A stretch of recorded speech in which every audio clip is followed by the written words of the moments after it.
Well, we've all seen the decline in the recent local government elections, the decline in numbers, especially for the ANC and the Democratic Alliance. Political commentator Justice Malala joining us now to talk about this. Hello to you, Justice. So you're saying South Africa is a country where voters love their abuser. It's a bit extreme. Why do you say that? Good morning. Good morning, Gareth. Thanks so much for having me on your show.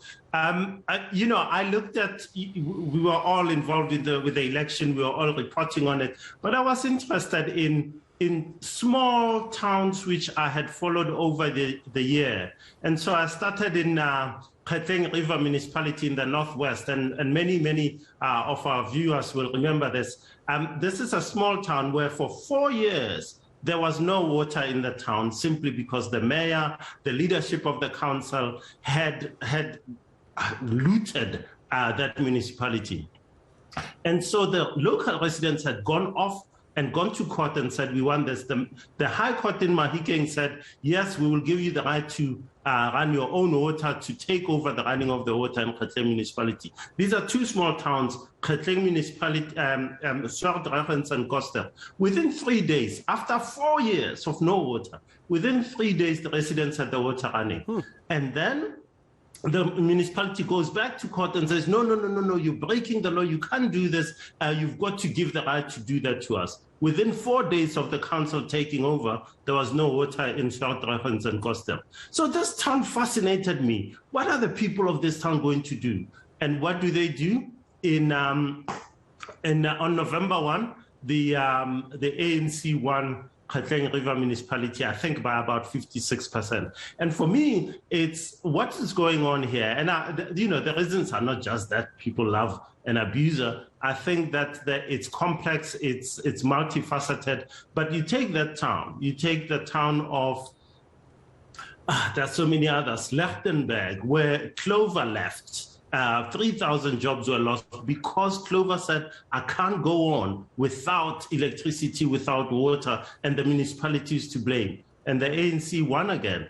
That place is horrific to live in because of the neglect of the ANC-led municipality at the time. Justice, but some could argue, though, I mean, it's an interesting point you're making, but some could argue that in the first example that you gave, someone has to lead, whether it's a big party, a small party, an independent, someone has to be put into power to run these municipalities because, to your example, if even a court says, okay, the municipality is no longer in charge, you can run your own affairs, that it ends up getting reversed in court anyway. So the voter is disempowered. So it almost feels like we have no choice but to vote for the least abusive of the options. Or is that unfair?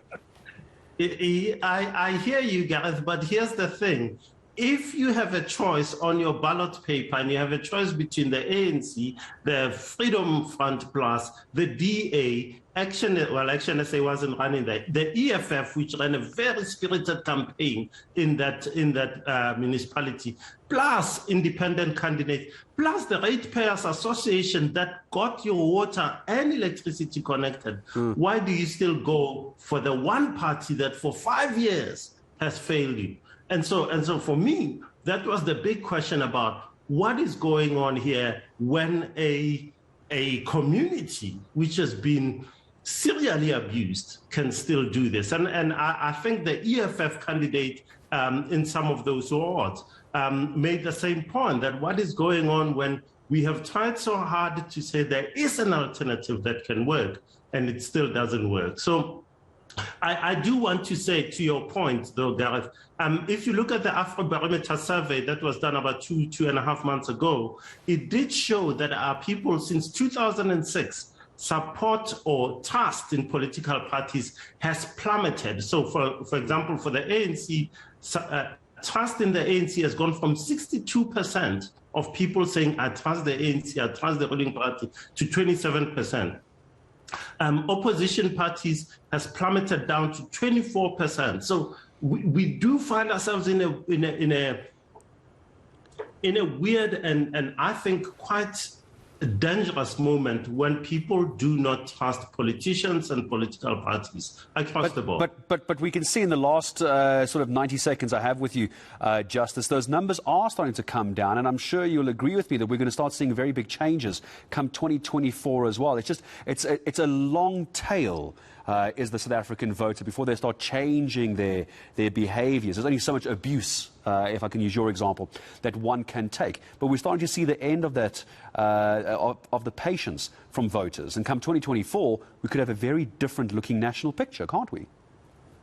No, absolutely. And I think that the lessons of, for example, here in Gauteng, where you and I are, in Johannesburg, for example, in Tshwane, where you see the party of Nelson Mandela, the party of liberation, going down to the 30s instead of just being in the 40% range, it just tells you that in the urban areas, there's definitely a shift. If you take the 8 metros we have, the ANC only has Buffalo City. It's hanging on by a thread elsewhere. The city of Cape Town has long gone to the opposition DA. So I think it would be naive for anyone to think that 2024 is not, or they can learn for 2024 from these results. It's definitely going to lead to a change. If the ANC wants to recover, it's got 2 years, and those 2 years will be crucial. But 2024 is going to be very exciting, very open, and big changes coming.